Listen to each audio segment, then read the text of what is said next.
What's up, everybody? It's Jeffrey Lyles. You're listening to Lyles Movie Files. Joining me today is the big man, Chief. What's up, man? What's going on, Jeff, Jace, and shout out to all our listeners out there. And, as you may have heard, the other person joining us in the booth is little brother Jace. How you doing? I am doing well. It is a beautiful, beautiful day in the DMV, and we are ready to podcast. I'm not sure what you're doing there. It's okay. Okay. That's not going to continue the whole show. No. We're going to digitally change your voice to sound like B. Arthur. Actually, that could actually be funny, so we'll see what happens. Okay. Just use your regular voice. All right, let's start off with something else that is very funny. So everybody wants in on the franchise business. Marvel Studios has shown everyone the way to make tons of money in Hollywood is to stack up and build a cinematic universe. We've seen everyone else fail outside of maybe Fast and Furious, but they had a jump, so I don't know if you can count that. We've seen the DC cinematic extended universe fall, stumble, hit the ground. Not really sure what the heck they're doing. I don't think anyone over at Warner Brothers knows. That didn't work very well. There's recasts going all over, and it's just a huge mess, which is crazy because it's Superman, Batman, Wonder Woman, etc. And for some reason, they can't get a franchise going.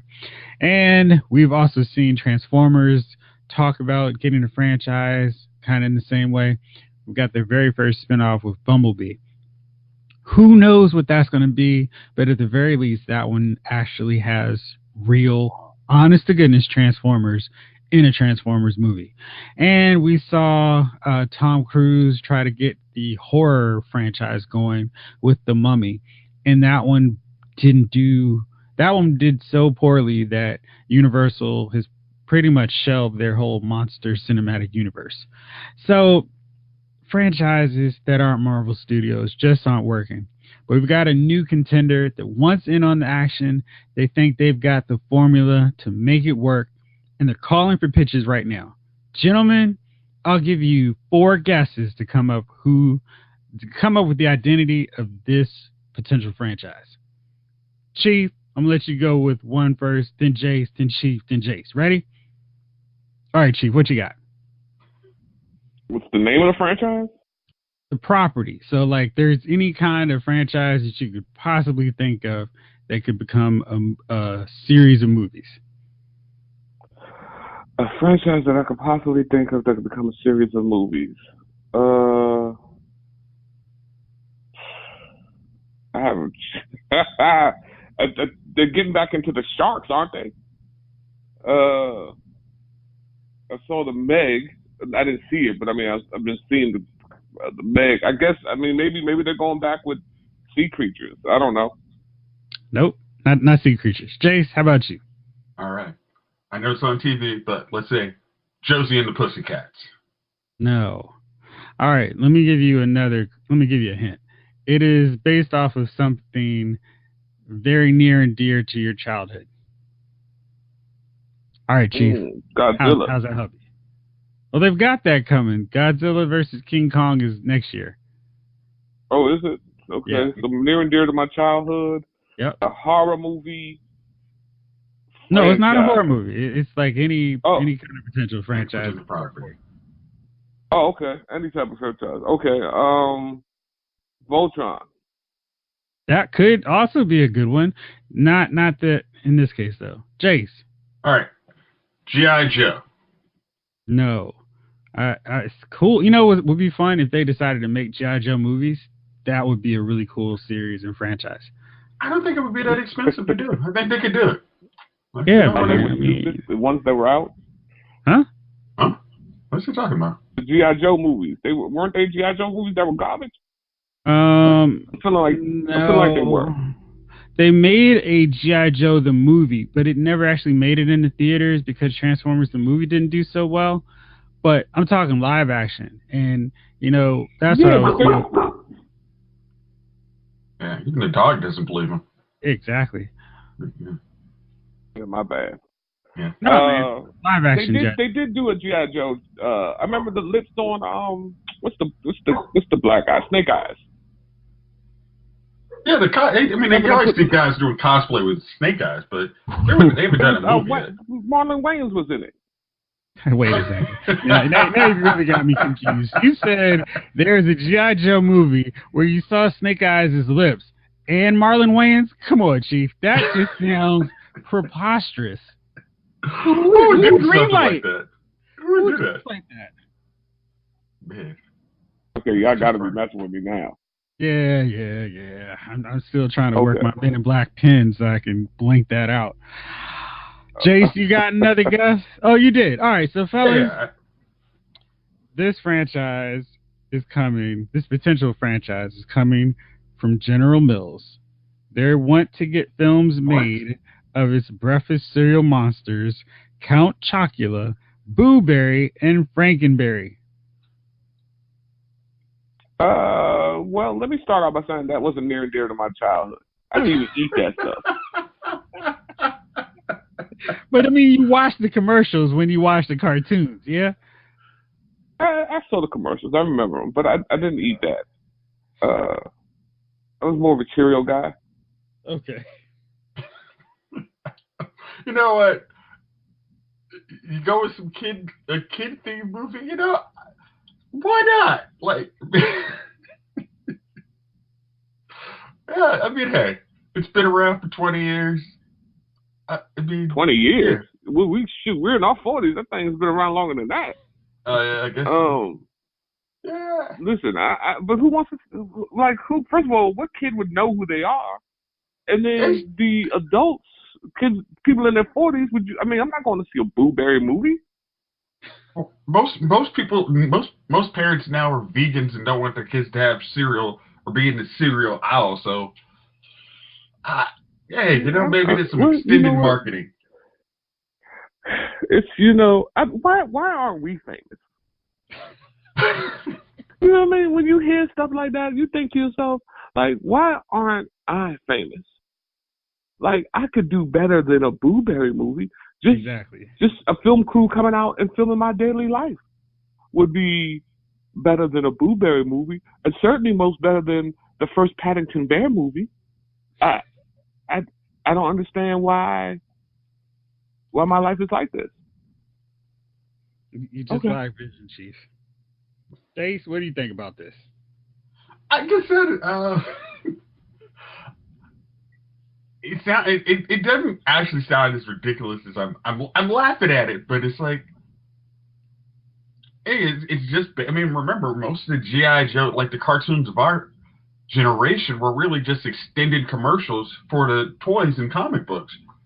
So don't you buy into that narrative? They had great character development in those shows. And it worked to get us to buy the toys. Listen, I would have bought the toys regardless of a cartoon. They had comic books. Again, but, hey, we need to introduce the jet fighter. Add him to the cartoon. All right, we got him. That reminds me, I still need to buy that Jetfire figure. Yeah. That was totally unrelated, though. No, not messaging at all. Yeah, I don't think it's actually as stupid as like I said, I laughed at it, but it's like, why not try it? I mean, I don't know how long. I mean, you do maybe a 75-minute show. I mean, movie. I mean, it doesn't say. Is it going to theaters, or we're just going releasing it out to DVD, Blu-ray? They're looking for all kinds of pitches, so it could be animated, live action. I mean, they did make a big franchise out of Hotel Transylvania, so it's not unheard of for audiences to be down for this kind of thing. And why not that franchise? I mean, even if they made it like a CGI / live action deal, I don't know. It's not the craziest thing I've heard, which I don't think is a very good testament to Hollywood. But yeah. No, I'm sorry. I just want to jump back because you mentioned one of those franchises that could have gone somewhere. I really liked Dracula Untold. I really thought they could have gone somewhere with that. And I know it's not like super giant blockbuster, but I thought that was really good. And if they could have like just made like kind of a Frankenstein one after that, not trying to use Tom Cruise in The Mummy, because that was just a horrible idea. It's like, hey, Tom, why don't you can stick over there, enjoy Mission Impossible. If we want to make a 90-day sequel too, we got you. But you in a horror movie where you can die, and it's not gonna work out. Or even an action movie where you can't die, it's not gonna work out. That's pretty much Tom Cruise in any action movie. Yeah, and again, just like Brad Pitt in World War Z. Do you think Brad Pitt is gonna die? Star power. Yeah, star power is terrible. All right, but you kind of led me up to my next point here. So I don't know if you guys have been watching Castlevania on Netflix. Did you seriously ask that question? I like to hear myself talk occasionally. You really do. That last 8 episodes got devoured in probably a sitting. Yeah. I see what you did there. All right, so the creator of Castlevania, his name is Adi Shankar. I apologize to all 28 million of you who do know how to pronounce his name. I do not. But he is actually going to work now on a Devil May Cry series that I assume would also be coming to Netflix. How excited are you about the prospect of a Devil May Cry with the same kind of quality as Castlevania? Devil May Cry is on. That's the show. Because based on those PlayStation 2 or 3 games, those games are made for like live. Those are perfect for anime. Just you can make all the showy stuff, and there's actually a decent story there with him and Virgil and all the other people I could not remember. But Dante. Well, I'm talking about all the other characters. It's Dante and Virgil, and all the other characters. But yeah, I think that could be a good show. Because I think they do the right amount of blood and kind of gore in Castlevania, especially for a mature audience. But it's like, yeah, that's probably, if you're gonna do something, you can't just have them vanish and blow up in flames because they're a monster. It's like, yeah, you gotta make the monsters kind of intimidating. So yeah, I think they can do a real good job on that. Chief, did you watch Castlevania? Did you play the Devil May Cry games? I did watch Castlevania. It was actually pretty good. The whole I thought they were gonna make it last a little longer than the two the two series, the 2-part series. I thought it was gonna be a little longer than that. I'm surprised, it ended so quickly. But Devil May Cry, that might be interesting. I was watching something, a Devil May Cry something, cartoon or something with Dante in it, not too long ago. They did a movie or a short series, and I can't remember what it was. But that wasn't bad either. So I'm not opposed to a Devil May Cry series or 2-part series or whatever. So hell, I like Monster Hunters. I don't even know if you saw that. Troll Hunters. There it is. So, I'm not opposed to Devil May Cry at all. Good deal. So, and then in a real shocking bit of news, Agents of S.H.I.E.L.D., their 6th season is coming out next summer. ABC's decided it's going to be a summer show. I like that move because there's not really a lot of great summer shows, and with the glut of comic book TV shows during the fall and regular season, saving Agents of S.H.I.E.L.D. will make it seem special and have people watching it. But the real surprise is that even before the 6th season airs, ABC's already renewed it for a 7th season. And that's just unheard of for Agents of S.H.I.E.L.D., which pretty much every season has been one of those bubble shows. Will they, won't they renew it? And ABC just took all the suspense out and said, look, this show does well. with our live +3 viewing. So like 3 days after they're watching on whatever. So it's great. And this will allow the writers to really focus on a season and come up with an overarching theme, possibly to stretch between the 2 seasons. Both season 6 and 7 are going to be 13 episodes, the perfect sweet spot for a comic book show, in my not so humble opinion. And yeah, I'm really excited. And I realize I still have like 6 episodes of last season that I need to hurry up and watch now because there's no danger of this being the final season. But I'm really excited about this. So what do you guys think on Agents of S.H.I.E.L.D. getting a 7th season? I actually like it because I think S.H.I.E.L.D. and I especially like the summer tie-in because it would probably if you do 13 episodes, that'll probably span the chasm of like one Marvel movie to the next. So it's like, hey, you get your kind of your Marvel fix, but here's how we're gonna tie in Agents of S.H.I.E.L.D. to this quarter's big overarching theme of the Marvel universe, and we can make a really good storyline. And knowing that they got 2 extra seasons, they're like, okay, here, what are these movies coming out? What are they gonna kind of be dealing with? We can, here's what bone we can throw in this one, but here's this good S.H.I.E.L.D. story we got going on, and not having to worry about, hey, is everybody gonna break camp because they're like, hey, I don't know when my next paycheck's coming to, and somebody offers me a pilot for this random show, I might take it versus staying on with S.H.I.E.L.D. And especially, I was expecting to see some of the Agents of S.H.I.E.L.D.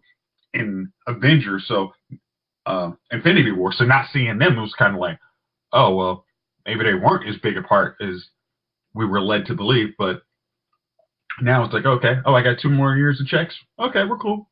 I'll keep signing on for this Marvel universe, and maybe I'll get in the movie someday. So yeah, I think it's really cool. What do you mean you were confused that they weren't part of the Avengers larger universe? No, I was wondering. I thought they were gonna just be like a cameo in where of Infinity Wars. How is what I'm saying. They could have been crowd control. They could have been, there was nothing to do crowd control on. Okay. Everything was happening so fast, and Nick Fury and Maria Hill hadn't even registered what was going on before it started going bad. I mean, there was that one quick attack in New York, but it was over so fast that there was nothing to worry about. Some of this you're gonna find out when you watch those last episodes of S.H.I.E.L.D. All right, thanks. I need to catch up. This is on me. Yep. You're right. I apologize. Chief, what do you think about this, man? Congratulations on the 7th season. Maybe I'll actually watch their first one now. Oh man, Chief, listen. Agents of S.H.I.E.L.D., much like Arrow, I feel like you're missing out on some of the better ones and watching some of the crappier ones. Agents of S.H.I.E.L.D. had a very rough first season, and then like the midway point, it got really great, and they've had like some ups and downs, way more ups and downs, and they've had some really great seasons. And even before they cut the episode count down to 13, they were smart and they broke down their subplots over the course of the season. So you'd have one big plot that would last for, let's say, 9 episodes. And then they would go to a completely different one for the back half of the season. And then they'd have some way of connecting those 2 plots. But it really made for a better season, and it wasn't just, oh, we're chasing after the same one bad guy who we really should be able to catch in one episode. And it just worked out so much better. And the show was kind of the one that had me like really geared into the Netflix way of doing it. But I think Agents of S.H.I.E.L.D. has actually done that a little better, just because they don't waste time on one guy the entire episode or season. 22 episodes out on, like I said, one person, one bad guy. It's like, I think like the first, like Jeff was saying, like the first season, you're gonna be like, wow, okay, this is kind of, I want to, as you said a couple of weeks ago when you were talking about Walking Dead, there's gonna be a couple episodes you're like, you know what, I think my nails need to be cut. But I think once you get past that midpoint, it's like, oh, I didn't see that coming. Okay, let's see where this goes. And then each season after that, you're gonna be like, oh, this is really good. And then they're gonna have this one season that's like gonna be like, especially if you watch all the Marvel movies, you're gonna be like, oh wow, this is great. And then you're gonna be like, man, I probably should have, stopped watching maybe. Not because you don't watch Arrow, but you might would have cut a Flash week off and watched like a couple episodes of Agents of S.H.I.E.L.D. and you'd have felt like that was a better use of your time. So I think you probably, if any listeners don't watch, you watch it, don't watch it. I honestly recommend just watching a couple of, getting at least to the second season on Netflix, and I think you'll be like, this is actually a good use of my time, and then you'll enjoy up to the season 5 that they're on right now. Yeah. All right. So moving right along. So Agents of S.H.I.E.L.D. got renewed, and there is another show that made a lot of waves. But let me hold off on that for now. All right. So we talked about The Walking Dead, and Chief, you have been holding out on watching this for way too long, but you finally caught up to this season. You're right up to where everything is right now. We heard the walkers asking where they are. We saw the easy for me to say. Fast forward, Michonne is pretty much leading Alexandria. We don't know what happened to Maggie at Hilltop yet. And the surprise that I read was that Maggie is done for this season. Her last episode for this season is the same one that we saw Rick or at least everybody thinks Rick died in. So that was kind of weird. So with this fast forward, this is Flash's fault because he screws around time so much. So we're going to find out over these next episodes what happened to Maggie and why the Hilltop and Alexandria and the Kingdom have this tension going on between them. So Chief, what do you think about what's been going on and what's your thoughts? Well, you were right. It did get interesting. It had, the first couple of episodes were the first episode I was like, then it started to pick up. I like how it right now gives you the illusion that the Saviors just disbanded. So they didn't want to be a part of what was happening. So they're kind of living in squalor right now, or they were. Those who didn't want to join. This whole dynamic, you and I were discussing how we liked how they went forward, and we didn't have that period of that Rick mourning, which we didn't have to waste episodes with people getting through their feelings on that. So I thought that was pretty good. This smart walker dynamic might be a new wrinkle in it. Like this whole time, you were saying to yourselves, got born with the walkers. You could, even if a herd was quote unquote chasing you, you could kind of get in front of it as long as you weren't in the middle of it. They made the dynamic. They throw off some bombs. Herds weren't even a problem anymore. But now, if you get a smart walker who you can't distract with all those other things, and maybe they get to the point where they start setting traps for the people and things of that nature, that brings a whole new dynamic to the story. You want to see what the walkers have planned, along with the different other conflicts or whatever going on within the community. I like the Carol's kind of back to her killing ways. I missed that. So it looks like it's gonna get back to that interesting time. I'm looking forward to seeing how Rick's daughter, comes up in this thing. She was born into this. She was the only one who, out of that group, was born into it. So I'm interested in seeing how she adapts. How she hardens up and things of that nature. So yeah, it's it's gonna be interesting. I'm actually looking forward to the next episode. I swear, when those walkers were talking, I was like, oh. So, and I haven't been excited about The Walking Dead like that in a long time. Matter of fact, I think I rewound that like 3 or 4 times just to make sure. So, then I wonder if we're gonna get a glimpse into where the heck Rick's gone and why hasn't he come back. And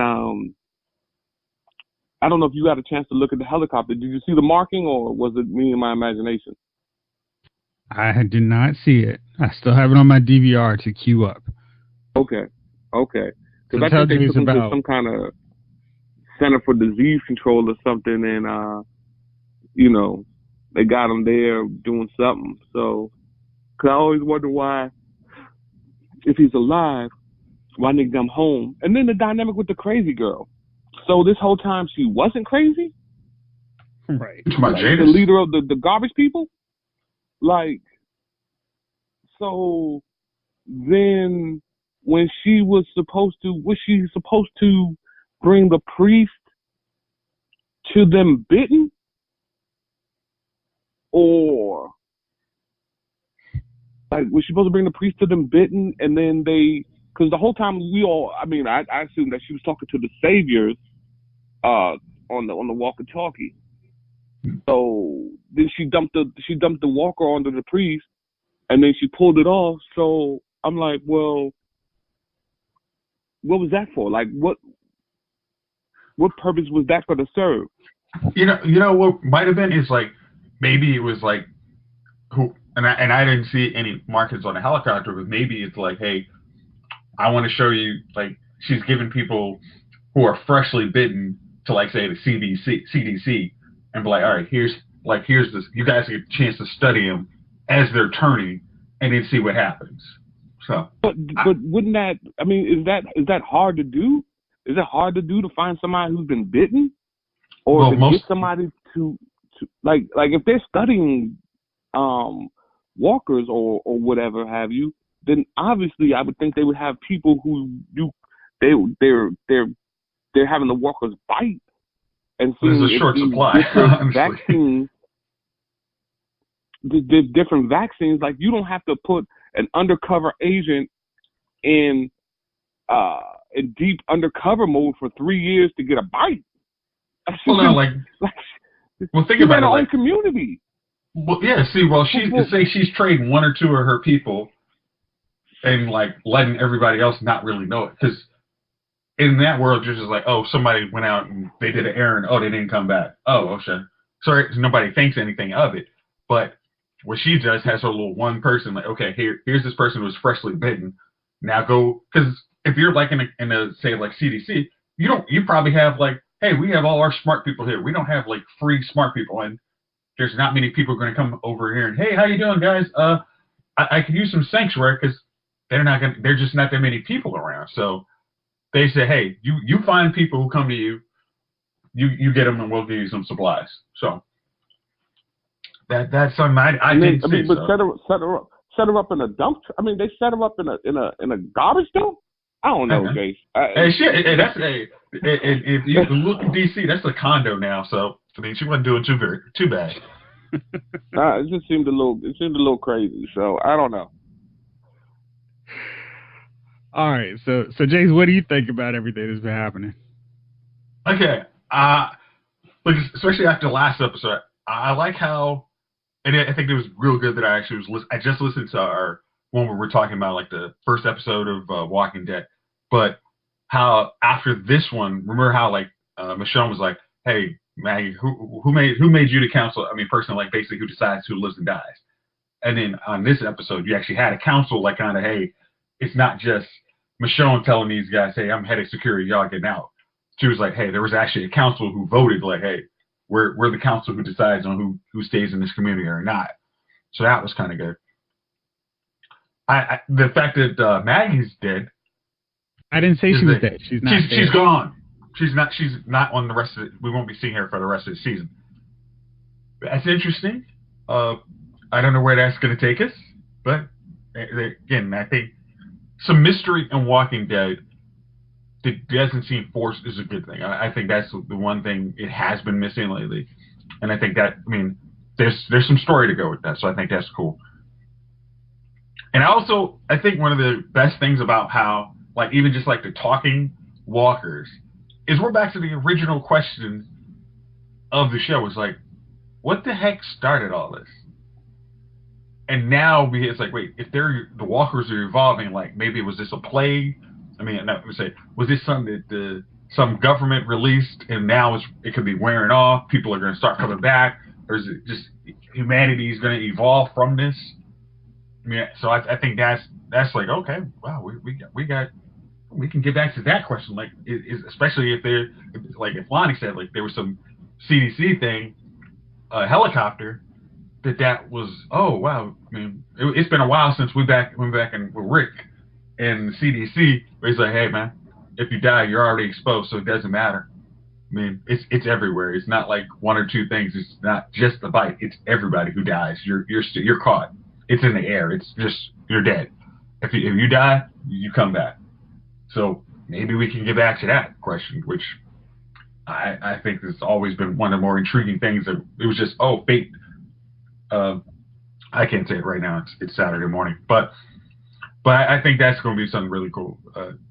We got some areas that we can cover, and I think this fast forward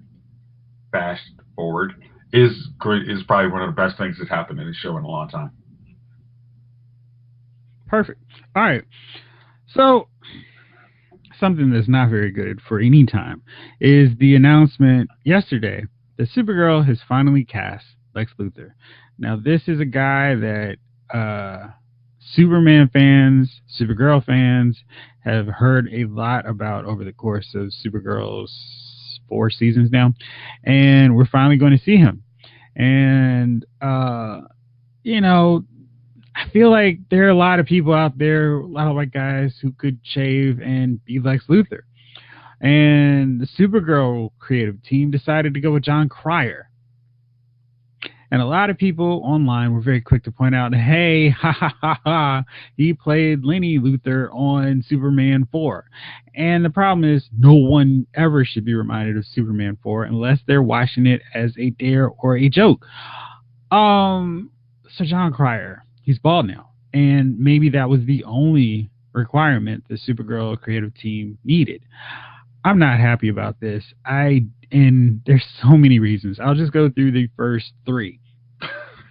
The first is Jon Cryer is 53 years old. Brenda Strong, who's been on the show much longer, for 3 seasons, she's 58. So, according who's Brenda Strong? Gosh. You're always stopping me in the middle of my points. Brenda Strong is Lillian Luthor, the mother of Lena and Lex. She's 58. So, how in the world did Lillian have a son at 5? Not that they're supposed to be the same age as they are in real life, but that's just not. He looks old. He doesn't look young. He doesn't look like Katie McGrath, who plays Lena Luthor. And for some reason, they decided, let's go with him. It's just a terrible, terrible casting choice. If they really wanted to get somebody from the Superman TV movie universe, they could have just had Sam Witwer play Lex. He's the guy that's right now playing Agent Liberty. And he would have been an awesome Lex Luthor if he just decided to go bald. But, yeah, so I have a real problem with that because people are like, well, wait a second, he's there. And, because people on social media tend to have a tendency to be stupid, they were complaining about the actress who is playing Lois Lane on this Elseworlds crossover. And they were complaining that, hey, she's too old to play Lois Lane. This is terrible.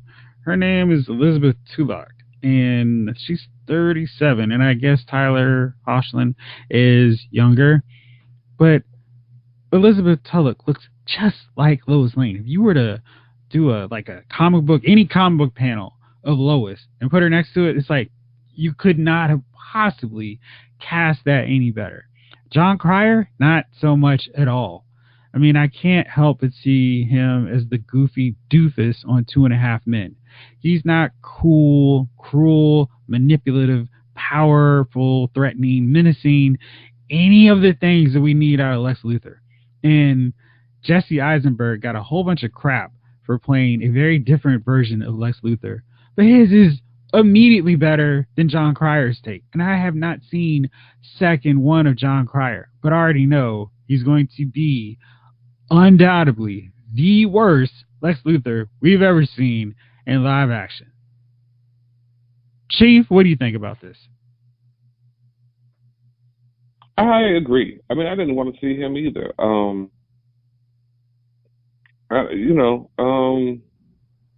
He's a comedian. He's like his gift is buffoonery. So I don't know how that works into Luthor. Hell, Jason Statham would have made a better Luthor. Dude, I feel like anyone we could come up with so many better choices to play this guy, and they went with the one guy, and they were like, "This is our dream cast. This is our dream casting choice for Lex Luthor." I'm gonna tell you something, man. It seems like Supergirl does a lot of budget,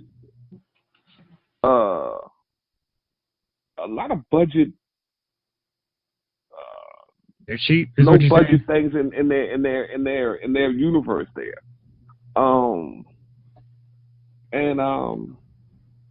Perhaps you're referring to Martian Manhunter. That's 99% of the time a black guy. Yeah. I mean, they don't even. He doesn't even do what he's supposed to do. I don't. Let's not even do Martian Manhunter's fact that he doesn't change out. He doesn't. His eyes glow. He doesn't. His powers. He doesn't really use his powers. I mean, I don't know what he's doing. I don't know what he's doing. But I'm just talking in the sense of sometimes their effects, they don't follow through with their action sequences all the way right sometimes. Like, just some of the stuff they do, there's like, that's all the budget, cut. So this Cryer hiring is not out of the realm for these guys. Like, when I heard it, I was like, but I couldn't be like, I wasn't one of those people who were like, oh my God, I can't believe they did this. That's what they kind of do on Supergirl. Just like, you'll notice that they do a lot of wrong choices. They don't read the comics. Like, they don't know the suns that enhance Supergirl's powers versus the ones that take it. They just don't know certain things over there at the Supergirl. And so we've seen how bad the writing can get, right? There's nothing in there to say that the casting should be any better. Now, who's going to be afraid of this Lex Luthor? I have no idea. Like you see how, like, for example, Jimmy Olsen, he looks to be about 6'7". I mean, this dude is the guy playing him is tall as hell, right? Like, you know, in the comics, Jimmy Olsen was like some little tiny weak dude who was just kind of a nerd with a camera in a sense. He had his bravery moment, but now the camera guy is running the company. We don't even talk about that. So you go back in and you say, well, Lena Luthor looks to, like, she looks the part. They do her makeup, and like she looks to be business savvy, running around here when she's doing her thing. How is her brother? Because to me, I'm thinking he's probably shorter than Lena Luthor. Coming here, dictating policy and an evil part of the family. Like even the comic book Luthor is in shape. He he works out. He's Jon Cryer. Come on.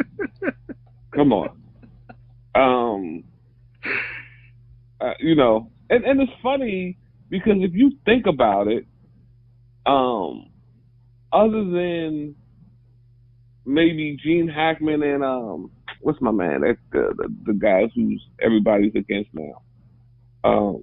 Kevin Spacey. If you think about the Luthors, like from Smallville, Jesse, my man from the last one, the superhero, like all these Luthors are small, timid Luthors. And I don't know why that's one of the things they cast now with Luthor.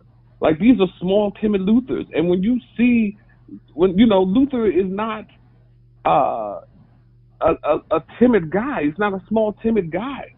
He's not a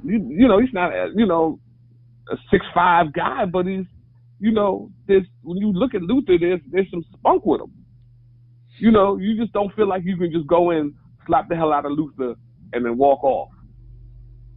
And they cast him like that, and I don't understand that. Why that is. Well, some of that is because they've been hiring Superman actors outside of Henry Cavill who look small and are very slight and can't bulk up enough to. So you can't have a Lex Luthor that's towering over Superman or looks bigger than him. Here's my thing. This is Supergirl, so you can get a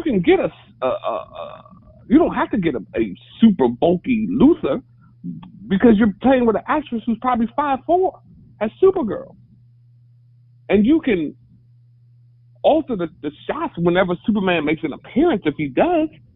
But like even Lex Luthor against the other men in the group, except for Brainiac, because that's who Jon Cryer is probably the size of Brainiac. She's actually 5'8". That's not that tall. You're talking about Superman? Sorry, 5'8" people out there. It's just not that tall. 5'8" is for a girl. That's pretty tall. And for women. For women, 5'8" is tall. It's pretty tall. 5'8" for a guy? You guys think that's tall? No. You're saying Melissa Benoist is 5'8". Yes. Okay. Oh, she's 5'8". Okay. Yeah. Well then, but then that's what I'm saying. How tall do you think Jon Cryer is? You know what? That's my point. So like you can't have. Why would Lex Luthor? Like you want Lex Luthor to be taller than Supergirl? He's 5'8". There's a lot of stuff. Exactly. Jon Cryer hiring. Exactly. So they got to put him in lists. And Katie McGrath is 5'5". She's Lena Luthor. Mm-hmm. So all right, Jace. And that's my point. Jace, I saved you for last on this one. What's your take? This is a setup. Okay, first off, this is your dream casting for Lex Luthor. Obviously, this is your cousin and y'all didn't want everybody to know that you needed to help your cousin get a job. So that was how that was dream casting. Two, it wasn't just the internet folks that mentioned that he has a history with Superman. The writers actually said, hey, it's really great we get somebody with the legacy of Superman since he was in Superman 4, that we really can have this. It's like the worst Superman ever. You want to put a callback to that? Hell no. That's just, no, they're inconceivable. Nobody wants to say, I am a Superman fan. I have a box set of Superman. I'm trying to figure out where I can shut that Superman, whatever. I'm just trying to figure out where I can throw that Frisbee. Okay. Next off. Okay, this I think Chief put a real good point out there. Is I understand the Tyler Lockett, he really doesn't look like Superman other than he looks like Clark Kent, but he doesn't look like Superman. I think Tyler Lockett plays for the Seahawks. I'm sorry. What's the man's name? Who's Tyler Hoechlin. Or Hoechlin. Okay, yeah. Well, I unfortunately don't see him enough in the cast to actually really remember his last name, so I'm gonna go from there. He doesn't look like Superman in costume like this. I mean, he plays an actual really good Superman, like, you know, shaking hands like, hey, I'm not the, you know, I have all these great powers, but I actually think you humans are actually worth something. He's actually 5'11". Yeah, he's probably 5'11" and 180.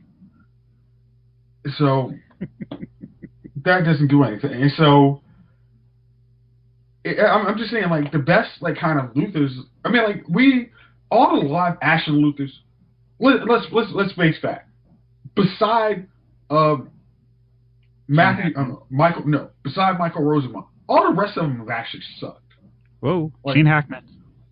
Gene Hackman played a version of Lex Luthor that I didn't dislike his version, like, especially now. But I think the best Luthors have been the ones who look like, hey, if Superman didn't have all these daggone powers, I would whoop his tail and show I'm the best person in all of the world. Like, that's kind of how they did in the Adventures of the animated Superman. It was like, hey, I'm just as good as this dude. I just don't have all these freakish powers. Like, I'm the smartest person in the world. If you guys didn't have me, if this guy wasn't here, you guys would be adoring me for how awesome I am. And then that's like kind of like why I really like the one in All-Star Superman, because he's like, I'm like I said, I'm bench pressing. I'm like a world athlete. I'm a genius. But if it wasn't for this freaking guy, you'd think I'm awesome. I'm the most awesome thing ever.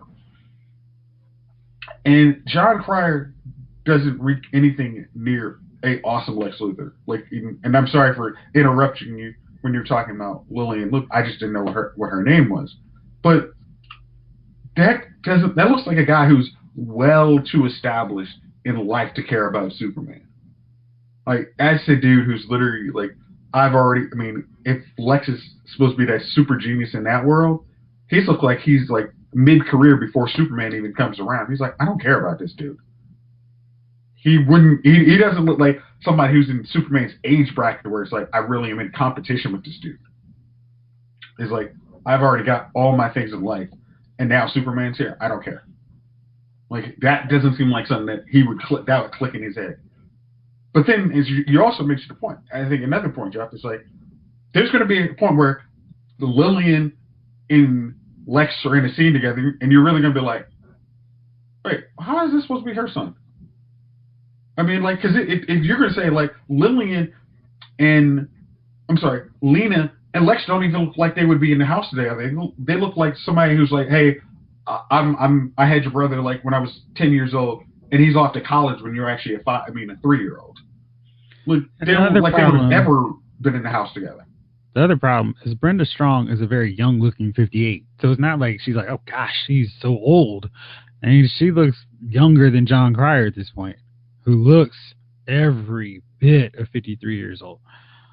Yeah, and then, I mean, like, even with his bald head, and it's like, every picture, they've had most, like, recent pictures of the dude. It's like, he looks like an old, bald man. I mean, I'm sure he's very happy in life, got a nice little egg's nest, but that doesn't look like a young show's Lex Luthor.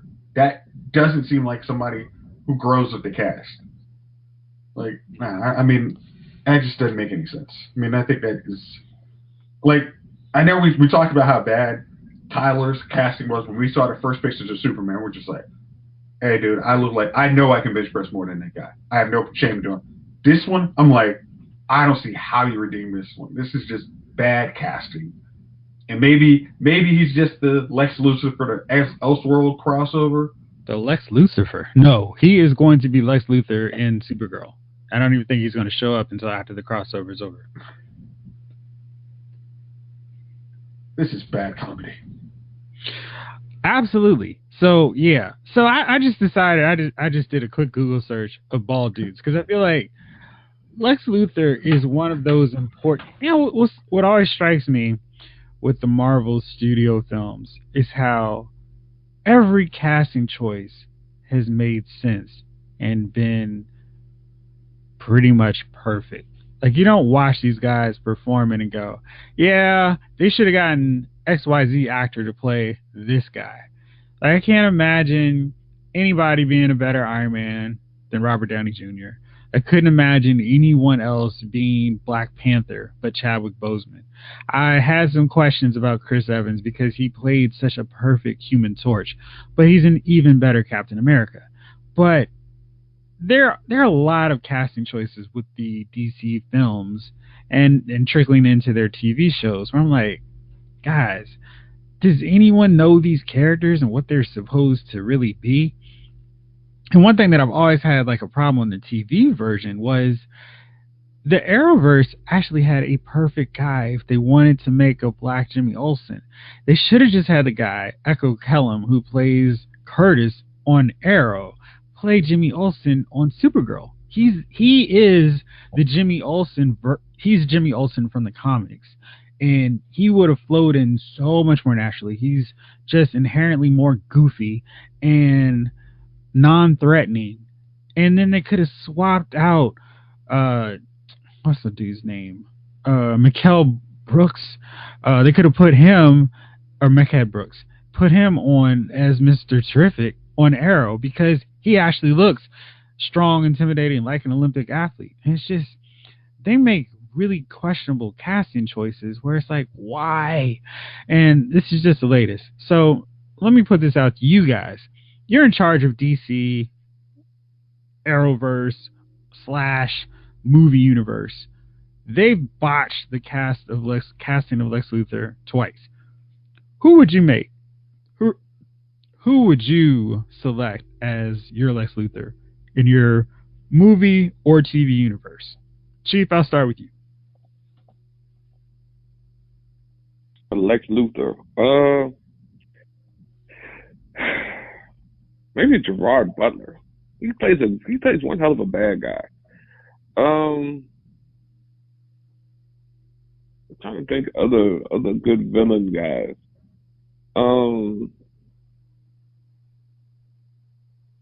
I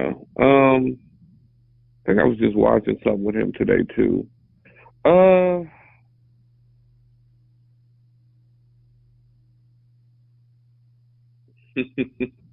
Like whenever you another actor.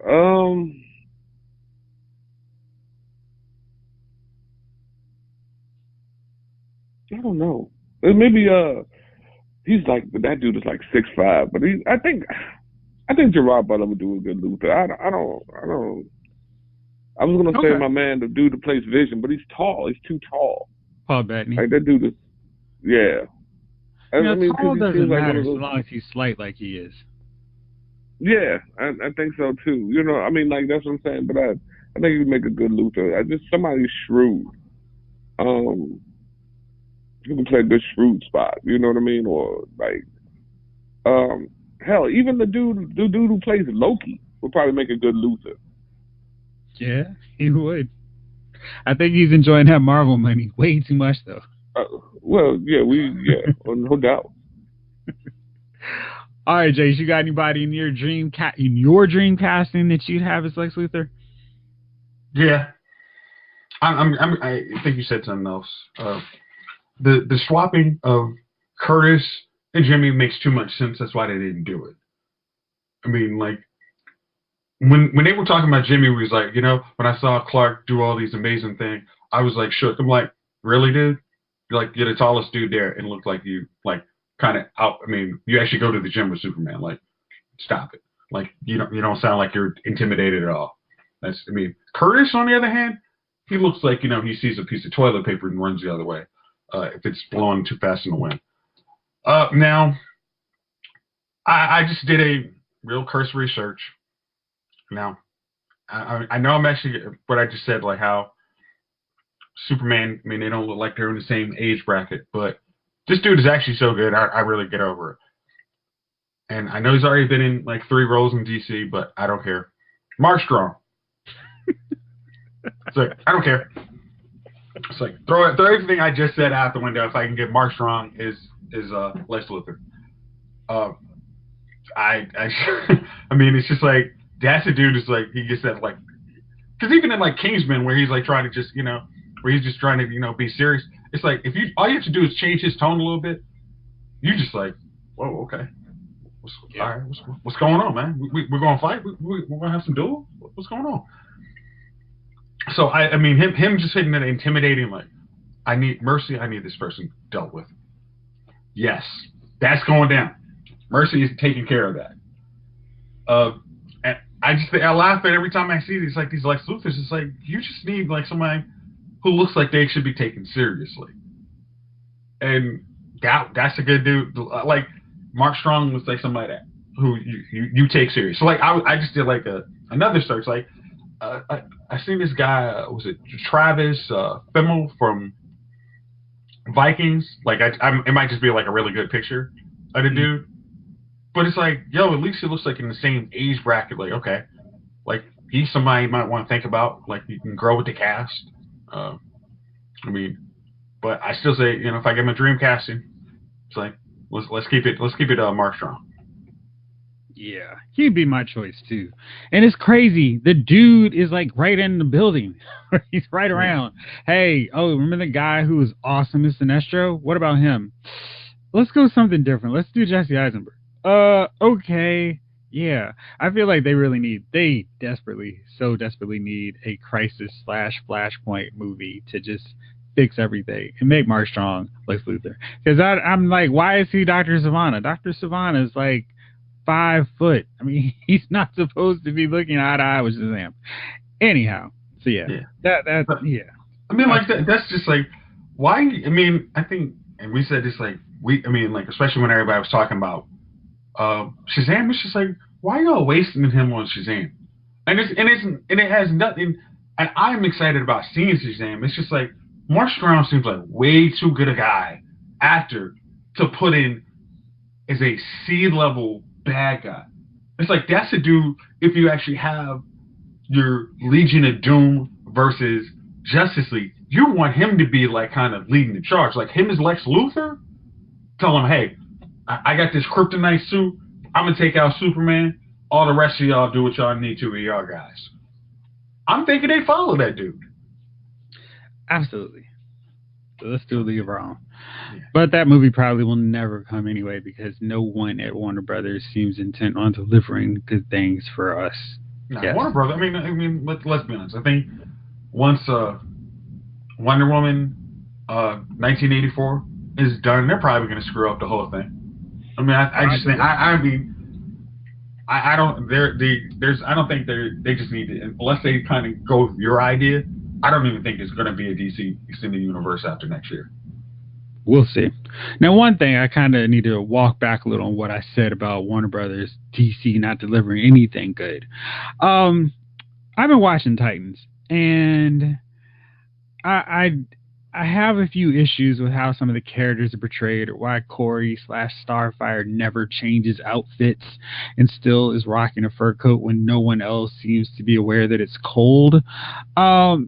It's actually been decent, like much better than I thought, just because I was like, oh, really? F Batman? Okay, great. But I think what's making it a little more interesting to me than the Arrowverse shows, I have no idea what's happening from episode to episode on Titans, and they've come into this kind of odd pattern where it's like Titan story, introduce new characters, next episode, and back and forth. And that's been kind of cool because these guest appearances from characters like Hawk and Dove and the Doom Patrol and Jason Todd have worked out pretty well. And we like the last episode 4, we finally saw the Titans actually come together for a moment before they split up a little bit. But it's been really interesting. And I'm like, I don't think it's like, oh, this is so good just yet. But I'm interested. And they're keeping me invested in the characters and wanting to see how it develops as each episode goes along. Jace, I know you've been watching it, but Chief, have you been watching Titans on the DC Universe? I have not. And it's funny because I haven't watched anything on the DC Universe, and I'm paying for this daggone subscription. Give me some money, I'll show you how to throw it away.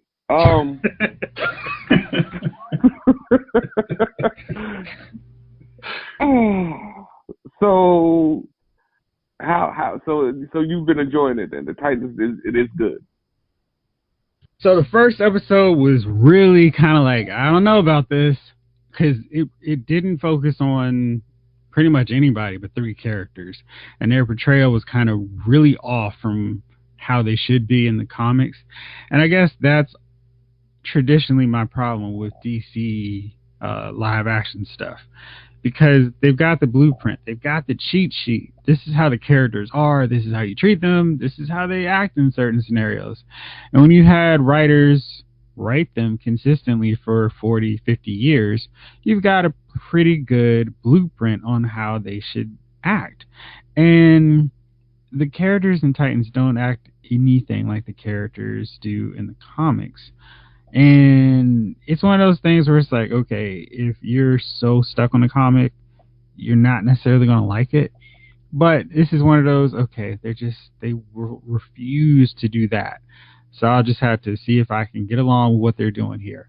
And once I reach that point, much like I did with Gotham, I've enjoyed it. And it's, it's trickling out on this once a week thing. And I don't know if I don't like it or if I just wish they'd have it all so I could binge. I feel like watching it in binge fashion, I would really be into it. That week break is kind of like, okay, it's like every other show, just without commercials. But I feel like it's worth watching. There's definite room for improvement. Like how they handle Robin / Dick Grayson is probably the one thing that I'm kind of like, guys, y'all don't have this guy right at all. And Anna Diop, hopefully I pronounced her name right, she plays Korg in Starfire, and she's not at all like the comic book version, but she plays an interesting character. Like, she's the one who I always find like, okay, she's very different, but she's that one presence on the show where it's just like hard to kind of like, I want to know more about what's going on with this character. And the way she acts as Corey is very different than anything we've seen before. And it's kind of like, does she know anything beyond what we're seeing or what? So, been interesting. Jace, what do you think so far of Titans? Titans, the first episode, you're kind of like, all right, I don't really know where you're trying to go with this. But then, like, I was fortunate that I had like 3 episodes. I was 3 episodes behind. So it was like, okay, like, there's something with Dick Grayson. We don't kind of know what's going on. And I think that, like I said, that little bit of a mystery, because it's like he's not, like, cheery at all. He's kind of pissed off. And there's something there, so there's, like, that little mystery there. The characters, like, I don't really know that much about, like, I know, I've read, like, some Titans books, but I'm nowhere near an expert. But it's like, okay, like, Raven is kind of like a teenager, but there's something going there. You don't really know what's going on. But I think we're 3 episodes, you kind of see where the mystery is going to go with her, or at least we're starting to see some breadcrumbs, and I think that was interesting. The Hawk and Dove episode was good. The Doom Patrol, I definitely understood why after they did that episode, they decided to greenlight the Doom Patrol's series. And I saw it in your review on LylesMovieFile.com that the latest one has Jason Todd in it. I was like, oh, okay, so they've already figured out how to bring in additional Robins, and this is the first season of Titans. It's like, this is better than, that's already smarter than a lot of the DC live action stuff. It's like, one of the better part of Batman is actually the Bat family. So bringing in the kind of black sheep of the family is perfect. So I think I want to I'm probably going to wait until next week so I can watch 2 of them at a time. Because watching 1 at a time, you're just like, okay. I can do that and can go about my life, but it's like sometimes I don't want to do anything. I just want to sit and watch like kind of a good show. And 2-hour blocks are kind of like good 2 or 3 hours. Like, that's a good block for me. And Chief, I'm actually going to say, use your DC universe when you're like cleaning the kitchen, because that's like I finally opened up I watched was it Batman and the Mystery of Batwoman. I don't particularly like that movie, but I never would pay to see that movie, so it was a good just like, okay, let's turn it on while I'm doing something else and be like, yeah, this is okay. It wasn't great, but at least they had the regular actors in the movie. I mean the animated movie, but and you can and like I said, they still got DC Justice League on it and Young Justice, which is actually coming. I was actually really happy when they said that's coming in January. So season 3 of that's coming. So that's something else to look forward to for your subscription to DC Universe. So, but I think Titans I think it's worth the investment. I think it'll probably be better, like I said, when you can binge it and watch the whole episode, like so you can just like spend a weekend and watch the whole thing. But so far, it's been good. Yeah, maybe do like the first 5, which they have up now. I think it does probably work a little bit better in larger doses because you don't have to wait to see what they're going to do with different characters. Like I watched probably the first 3 episodes within 3 days, which really helped because it was like, okay, I don't have to wait to try to, speculate and start coming up with wild theories about why they're doing this and get into spoilers and all. I can just go on to the next one. So check it out that way. Now, next year is when DC Universe really pays off. We saw the next teaser trailer of Young Justice, Outsiders. And, for a lot of people, that's why they're getting DC Universe in the first place. I'm excited. And with Doom Patrol and other shows like Swamp Thing coming, this I think it's going to be worth it for people who make that investment into it. And as they start adding more content, get more comic books on there, it's definitely worth it. Chase, they actually have some of those old Titans, so you should check those out because they've got some good stuff, and you can get a better sense of how the characters are. I like that you can actually read the comics. I'm like, I didn't think. I mean, I know they advertised that, but it was like essential like Titans series. I'm like, okay, I never thought of reading comic books on my TV, but especially if I'm doing this on my tablet, that's a really cool thing. So. Yeah. I will check it out. They don't have nearly as much as I think they should. Like, they don't have some significant storylines, but it's a nice primer. So if you're like, hey, I would like to know more, you can do it that way, which I think is cool. All right, so I don't want to take this up much longer, and I feel like it's been a while since we got into this. And one of my favorite guys to follow on Twitter is Brian Edward Hill. He is really, really cool. Like he interacts with a lot of his followers, and he's written a few comic books, including the Detective Comics run that introduces the new Outsiders, which he will be writing next year for DC. But he's very, he just talks about everything. And on Twitter, he posted, "Useless Star Wars thought. Finally know why the big lightsaber scene in The Last Jedi didn't click with me. That's the one where Rey and Kylo take on those red, updated Crimson Guardsmen. My favorite lightsaber battles see Return of the Jedi uniquely play violence as the wrong path, fights as tragic mistakes. This is a cool, full-stop action scene with no comment on the violence at all." Then it continues. "In Empire, Luke was never fighting Vader. Vader was just goading him into getting angry, and the moment he struck the armor, Vader took his hand. To me, that was a lesson about anger and pride.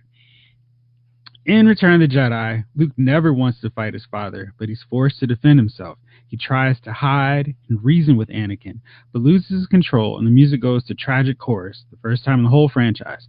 Another comment on the path of violence and anger. Return of the Sith has its problems, but we don't want Anakin to fight Obi-Wan. Obi-Wan doesn't want that either. It's another tragedy played out by the battle, not an action scene. More dour chorus to reinforce that idea. To me, these things make Star Wars more than a genre franchise." And that just it was like, wow, what a thought. And I don't know if I'd ever really broken down those films like that, but it really makes a lot of sense. And then another person who was reading and following the thread said, in Phantom Menace, Obi-Wan gets angry and he falls into the hole, in that space station there. And it's not until he calms down and focuses that he's able to win the fight against Darth Maul.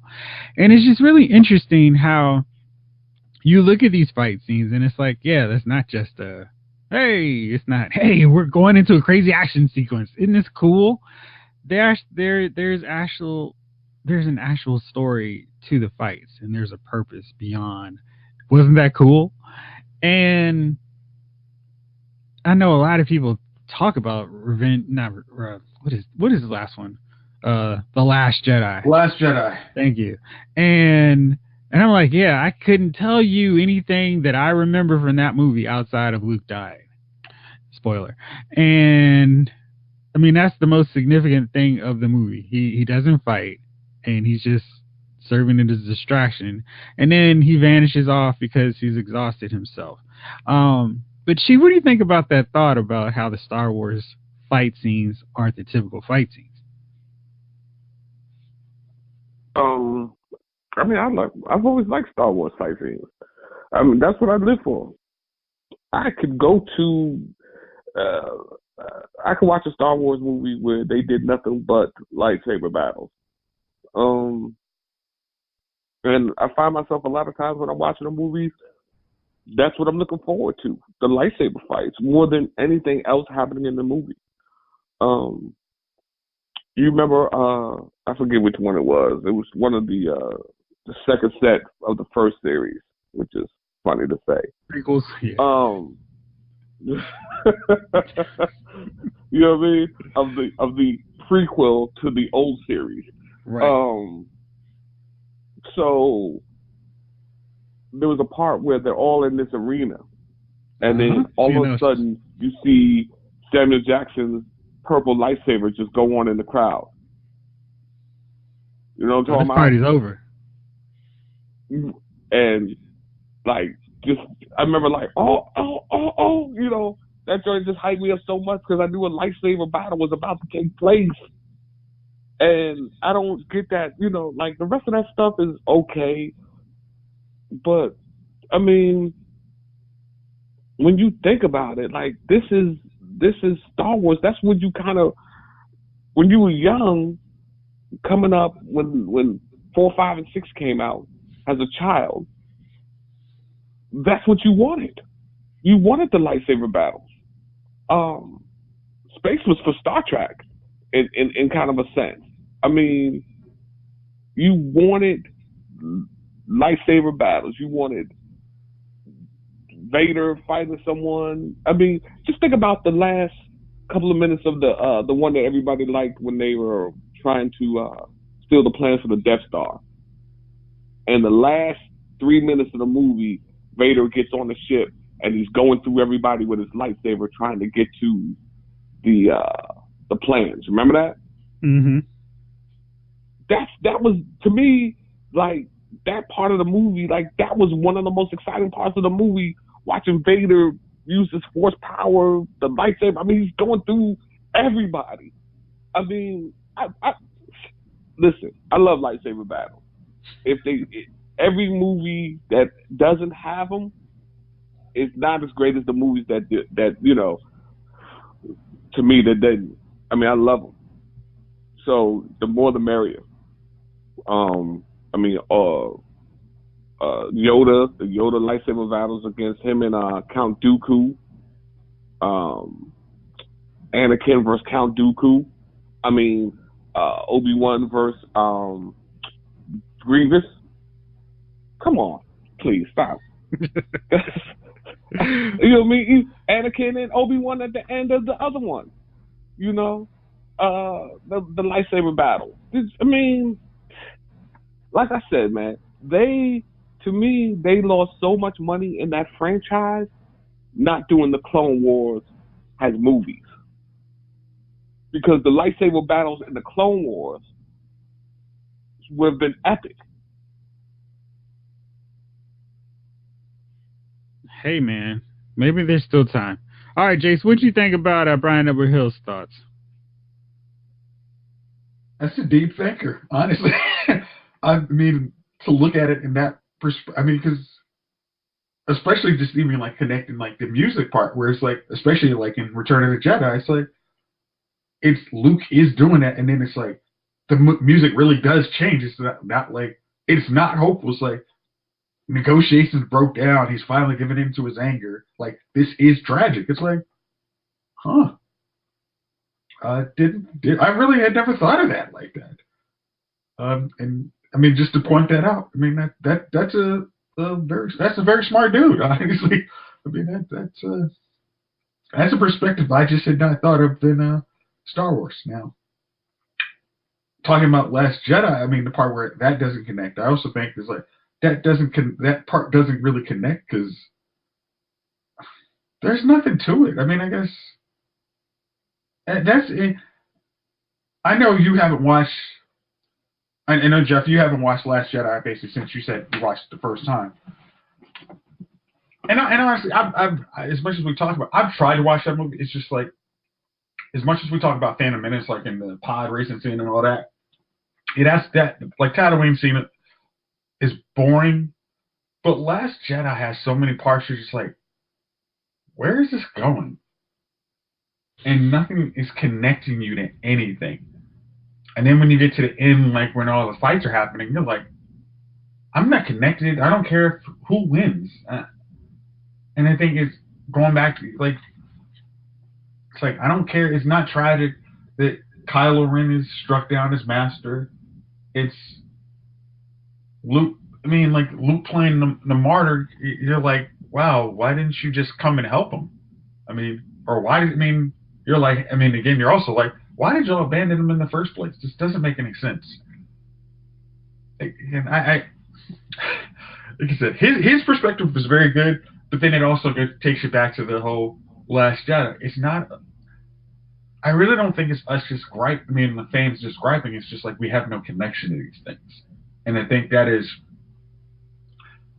as much as everybody complains about the prequels, we had a connection to all those characters, and this new cast, we don't have that connection. We don't find anything tragic other than what happens to our heroes from the previous Star Wars. And I think hopefully they can change that in the next one, but we'll see how that goes. Hopefully. All right, fellas. Well, that's it for this week. We are going to see what happens Thanksgiving week, and I'm going to give y'all an assignment of some Christmas movies to watch over these next few weeks, so we can talk about Christmas movies, specifically those on Netflix. So get ready. All right, y'all. Thanks for rolling and doing this bad boy up with me as usual. Thank y'all out there for listening. This episode of Lyles Movie Files has been filed.